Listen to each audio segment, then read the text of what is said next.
You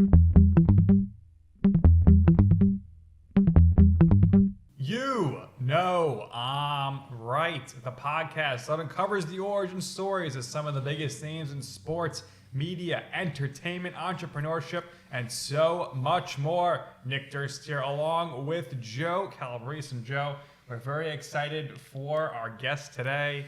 He's been around and done a lot of stuff, so it's going to be a lot to dive into here. And I'm sure we're going to be talking about some great Italian food, maybe the Mafia. So looking forward to this episode. He's primarily known for being in the digital marketing space, and we welcome the president and CEO of X Factor Media, Tom La Vecchia, to the show. Tom, welcome. How you doing?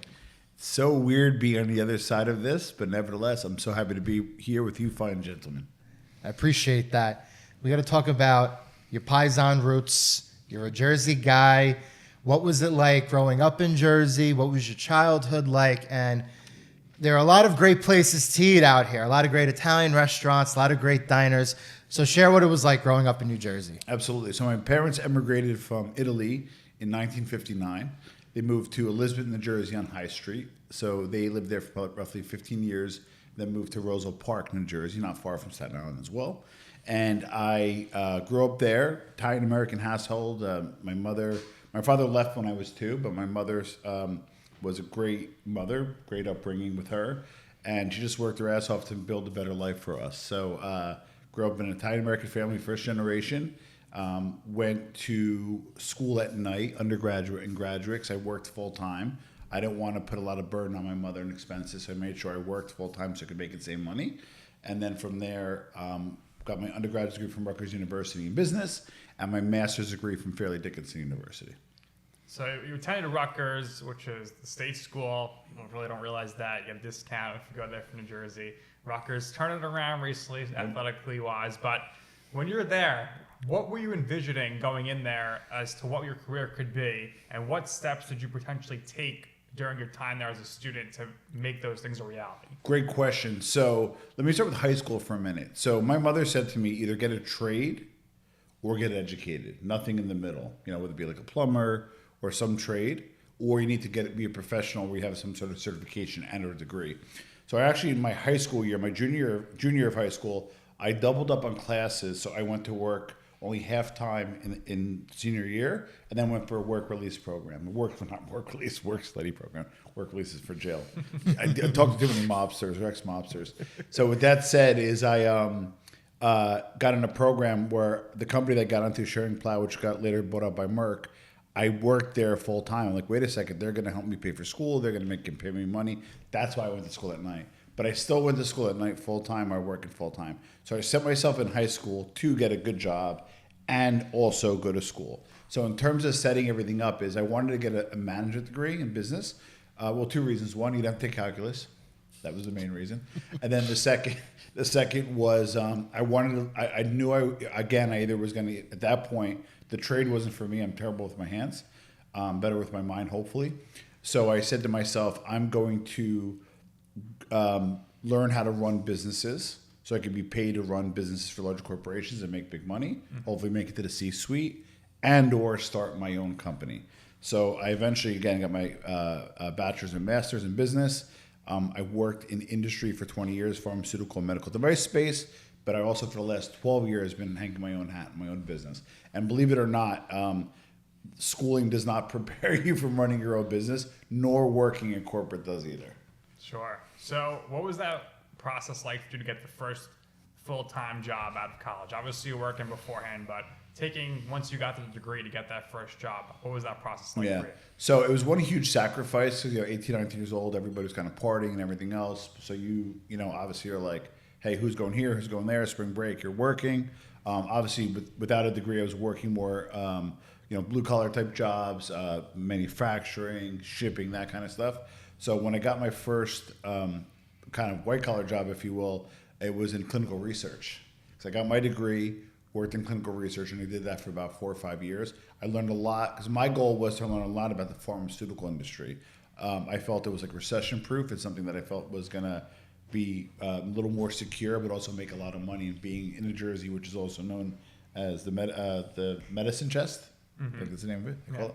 Johnson And Johnson. that's kind of why I got into that, and I got into research because I really wanted to learn how the studies were done because I didn't have a science background, so I really leaned into the research aspect, and then eventually got into sales and marketing. So you're working in sales from 94 to 2013. Over that period of time, we've seen two booms. We see the rise of the internet and then the transition into what the digital media space ultimately became.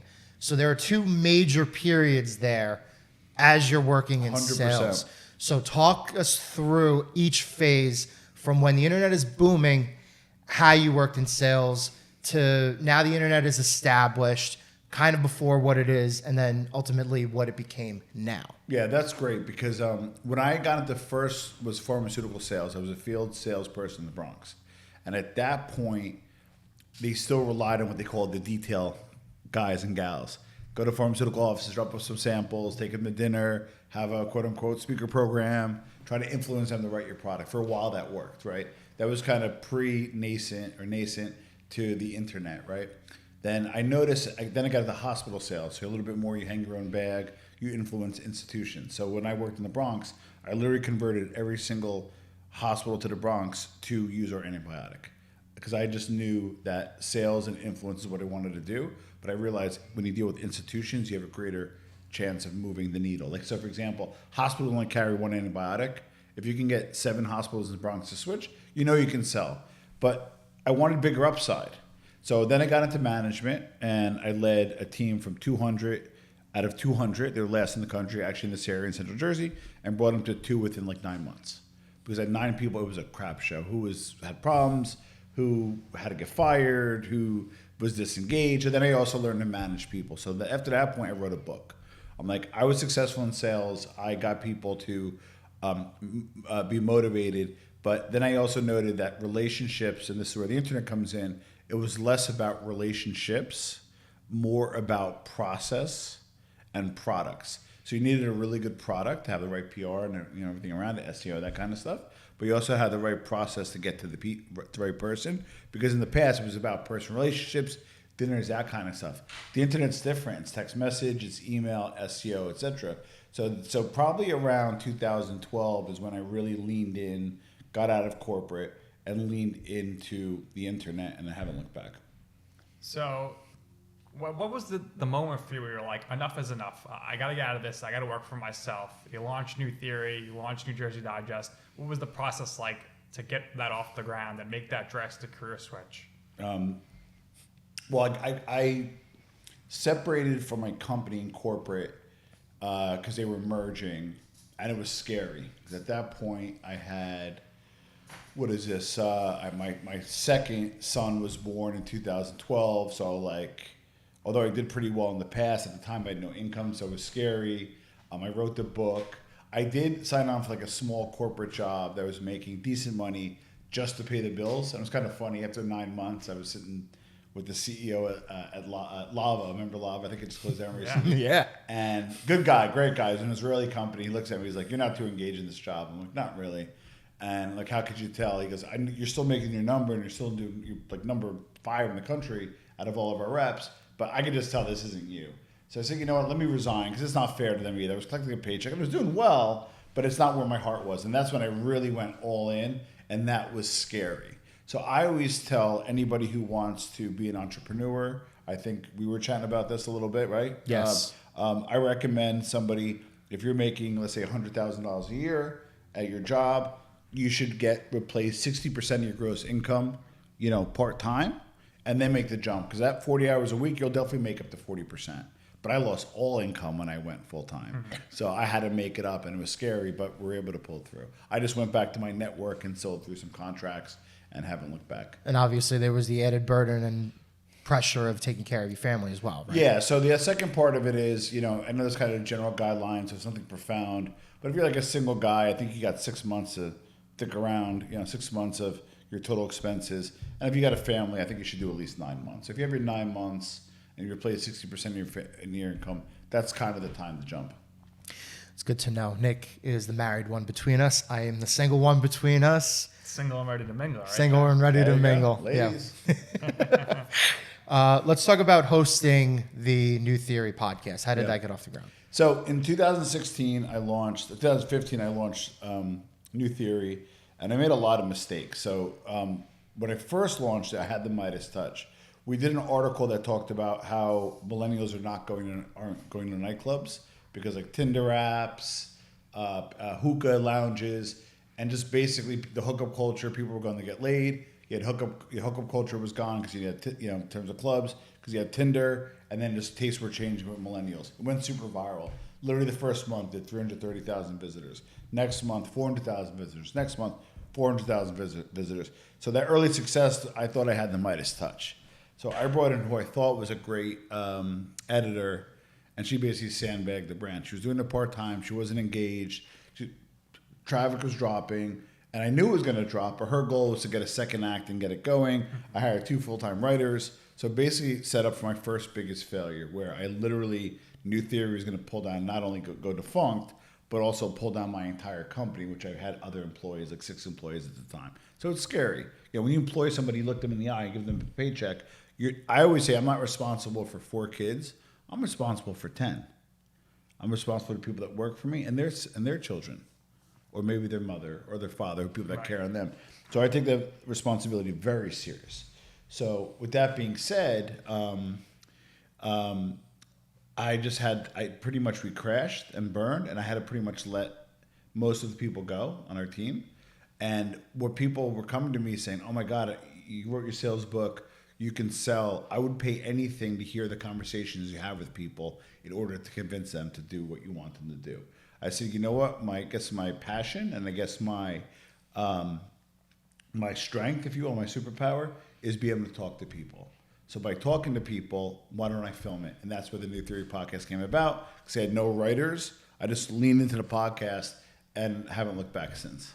So the podcast, when did you start getting all the guests on to talk about the Mafia stuff? And when did that become an interest to you? Yeah, so I would interview. I had some good early wins. I had like Gary Vee, who the wine libraries down the street, Jordan Belfort, Al Sharpton. I mean, a lot of these big wins, but I would interview ex-mobsters, and the content on the ex-mobsters were like 10x. Mm-hmm. And plus, I had a personal interest in that, reading about over 100 books, and did like a little bit of kind of research the history on that. Also, the Italian Mafia as well, Ndrangheta, Camorra, and Cosa Nostra in Sicily. So I had an interest in it on top of it. So I would say probably like about 16, I interviewed Mike Francis for the first time. He's got 1 million subscribers on YouTube. And then I got hooked up with Johnny Alite. Johnny Alite's done a lot of media since, but I got him very early. Our first interview was in 2015, and that did since about 330,000 views. So when I started going down that route, I eventually interviewed a gentleman by the name of John Panisi. He was an ex-main member of the Lucchese crime family, hung out on Staten Island. A lot of those guys around there. We won't talk about the guys that are still in the life, but nevertheless. And him and I had a show called the NBA Button Man. What it was supposed to be was kind of 2 Italian guys who kind of went different ways and kind of came back and shared their experiences. Mm-hmm. But I got very heavy on the mob content. They wanted to know a lot of stuff about him and a lot of the stuff about people in the life and that kind of stuff. And we had a nice run. We did about 80 shows. We did very well.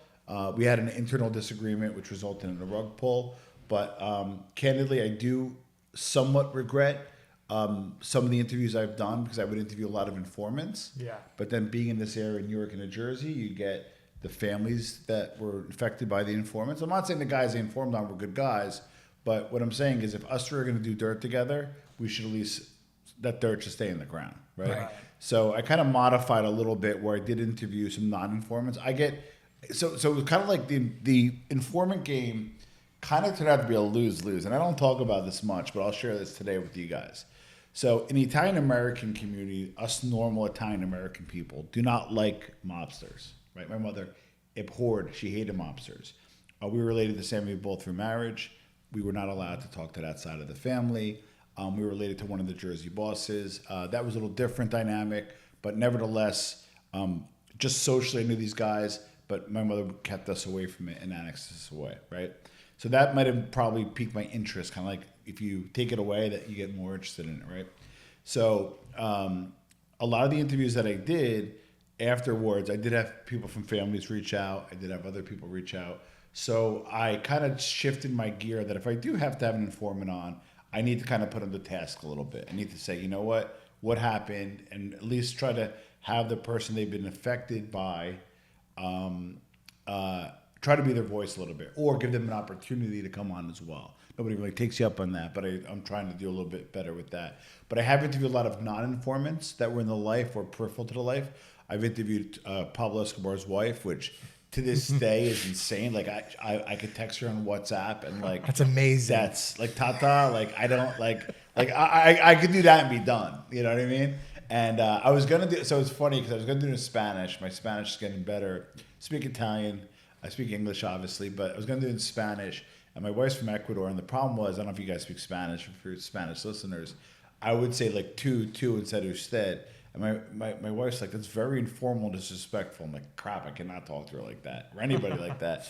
So she translated, I did it in English, she said it, spoke in Spanish. I pretty much understood what she was saying. And she I kind of left it where like I wanted her to kind of answer what she wanted to answer. And I didn't ask the traditional questions. I wanted to know, how was he? How did you guys meet? What was his demeanor? So just again, like, please check it out. I mean, talking to Escobar's wife is probably one of my greatest ones. Another one that blew my mind, which I did 2 interviews with in Sicily. You ever hear of Totorina, the guy who blew up the judges? Yes. So he was called the Beast. He was in charge for like over 20 years. Was probably the most powerful mafioso in history on both sides of the pond. Took on the Italian government, blew up 2 judges. So I interviewed his son not once but twice. It was the only U.S. interview that he's done. His name is Salvorina. Wrote a book, not about being an informant, not about the life, about growing up around him and his father. And they had a relatively normal upbringing considering who his father was. The biggest difference in the mafiosi in Italy and the mafiosi that are here, in Italy they go on the lam. So they literally go on the lam. They'll like hide out in plain sight. They'll be in Sicily, they'll be in Napoli, and they'll be on the land for 20 years, and they'll still run things. Where the Americans kind of look at it like maybe as a badge of like not hiding or weakness, just whatever reason, try to stand up, and a lot of them wind up going to jail, and less of them go on the lam and hide out. So, as someone who would consider himself a historian with mafia culture, what are some movies or TV shows in that realm that you think maybe didn't necessarily give great historical? I want to give a good one and a shout out to Kevin Donato and the Bastard Sons, because it wasn't like a traditional Italian mafia. Right. It was kind of mafia tinge. Yes. But it was gangster, but it wasn't mafia. Right, just a group of guys, nice little mixer group of guys. I don't want to give too much away, obviously. Well, Go get the movie. I got to see the movie. It's funny, Tom. I just wanted to bring this up quick. My father grew up in Little Italy. Oh, grew up on Elizabeth Street. Grew up on Mulberry Street. Oh, wow. We know everybody down there. So when anything comes up regarding the Italians and the mafia and everything, and I choose to be a certain way about this. I don't really like to broadcast it in the public, but there are some people that we've met along the way, and my father grew up with a lot of people, and he's got a lot of stories himself. Yeah. But again, I like to keep a button mouth. I like to listen and absorb, especially when it comes to the scope of what. I myself, I'm not a street guy. Never claimed to be a street guy. So one of the things that people kind of get, but some people don't, is because I'm a business guy, and New Theory was kind of like more of a try to work with like forward thinkers. When I do like an interview with a mobster, I generally try to extract the business aspect of it. That's what makes me a little bit different. How many guys you kill? I don't do that. I say, hey, you know what? Like I interviewed Sammy the Bull, which I got a lot of flack for. But he was running a $500 million enterprise, whether we like it or not. That was pretty much in the 80s, and it would be in the Fortune 500 at the time, and would be in the Fortune 500 today, inflation adjusted. So to me, I get it. He's not a good dude. I'm actually friends with his daughter. I don't hold what he did against her, nor should anybody, in my opinion. But with that being said, though, is I have interviewed like some big players, but the goal of understanding the business aspect. And I also like the culture aspect too, right? Like if you think about it, why would an Italian American go in the mafia today? You have the internet, you have opportunities, you could be white collar, blue collar, green collar, whatever. It's not the you wanna same do. anyway. So you don't need it. In the past, I get it. Maybe you didn't speak the language. Maybe you didn't have educational opportunities. So, for example, when my family moved to Roseville Park, we to this day still make sauce every summer, right? So at the time, I remember a story where the Irish American neighbor, would peer through the bushes and be like, "Oh, you guys are gypsies because you guys make sauce outside." So like, there was a certain level of discrimination, but we Americanize and you move on. But I'm happy that my mother moved to this country. I'm proud American, proud Italian American of my heritage, and I just try to share my experience. I'm a regular guy, like I'm nothing special, but I was able to kind of launch some good media stuff. Launched 2 businesses. And, it's enough to keep me afloat and make a few bucks. So let's talk about X Factor Media. How did you go about creating that? And what is the goal with that company? Yeah, great question. So X Factor Media started out, we were doing social media first. I wanted to be the big shot and have my sales book and go to doctor's offices, mostly plastic surgeons, have the connectivity, and say, listen, if you're going to close one more case a month, you're going to make $180,000 more a year. I'm only going to charge you $3,000 a month for this service, and you're going to make 6x on your investment. Nobody really took me up on it. They couldn't conceptualize it, right? But I was very early on in social media, doing a lot of social media. I'm like, oh, what are you doing on Instagram? What are you doing on Facebook at the time? Can you do that for me?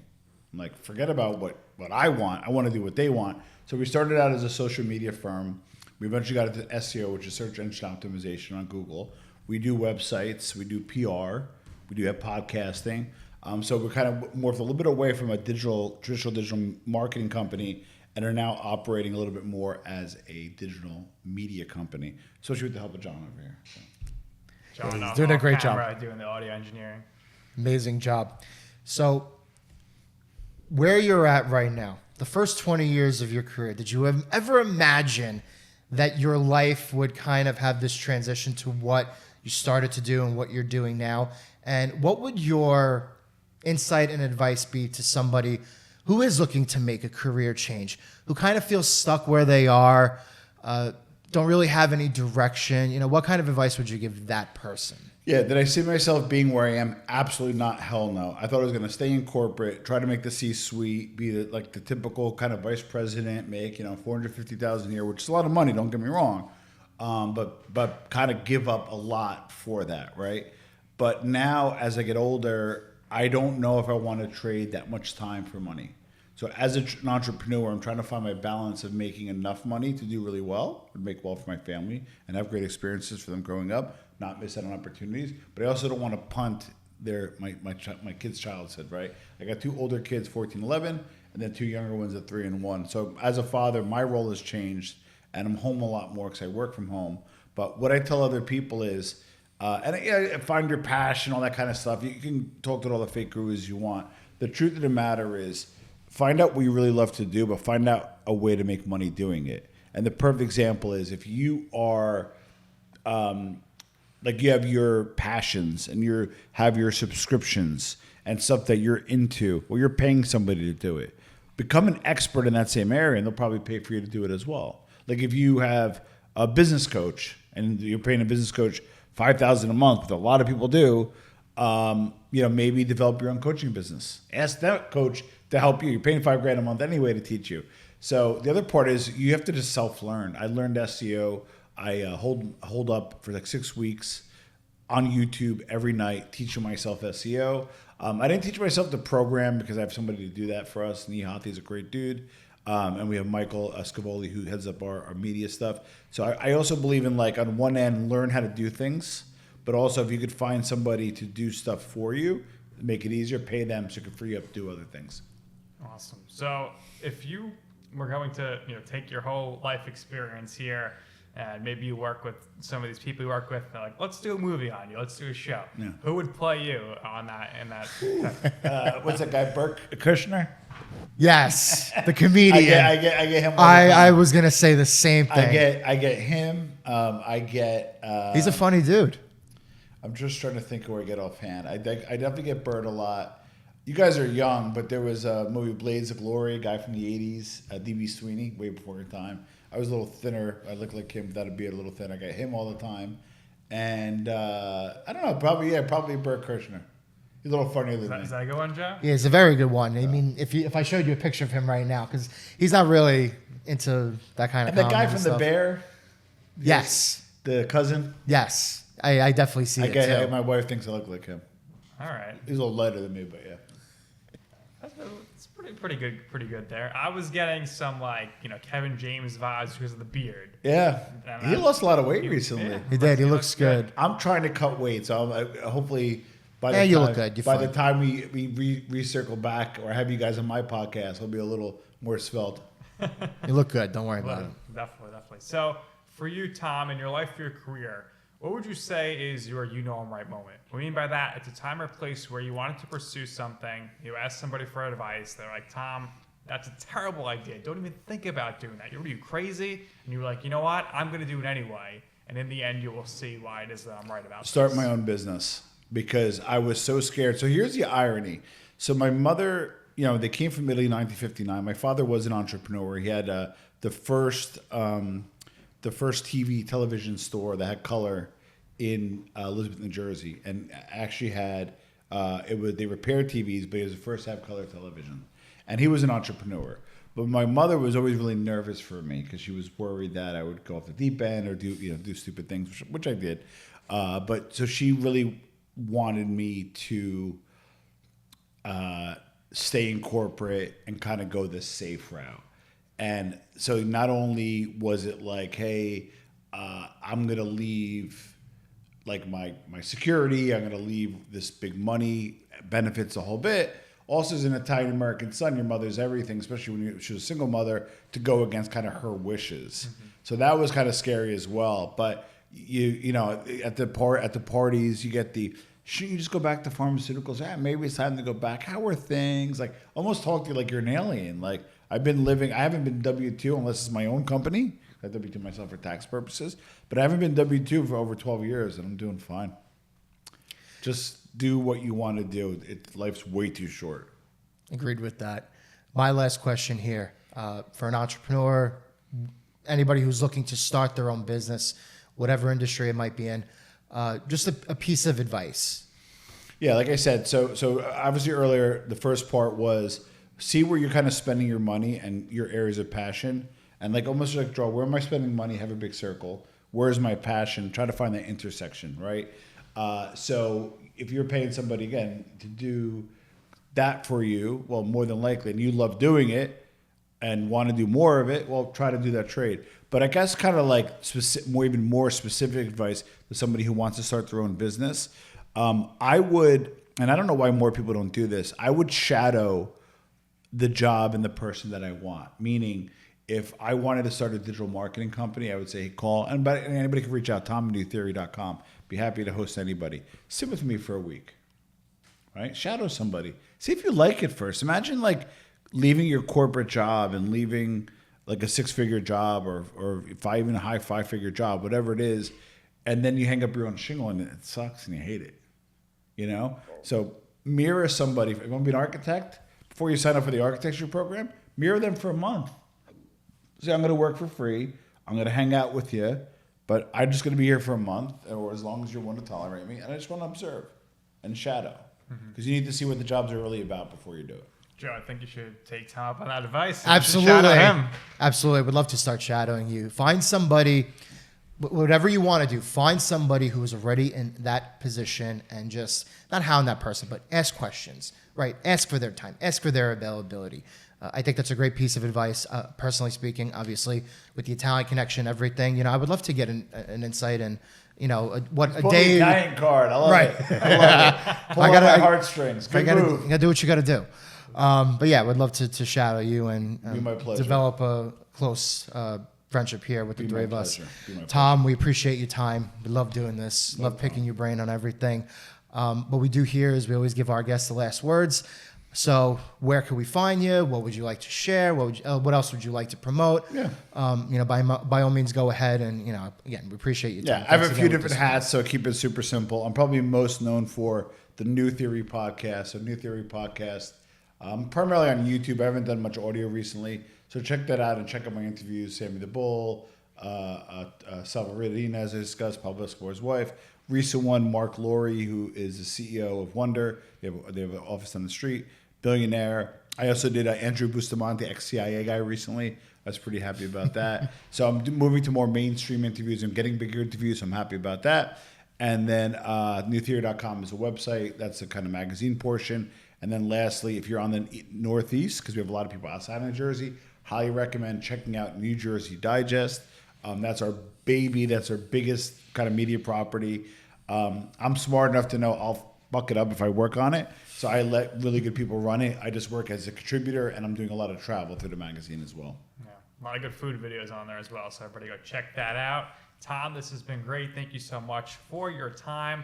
That's going to do it here for this episode of You Know I'm Right. For Tom, my co-host Joe, I'm Nick, and this has been You Know I'm Right.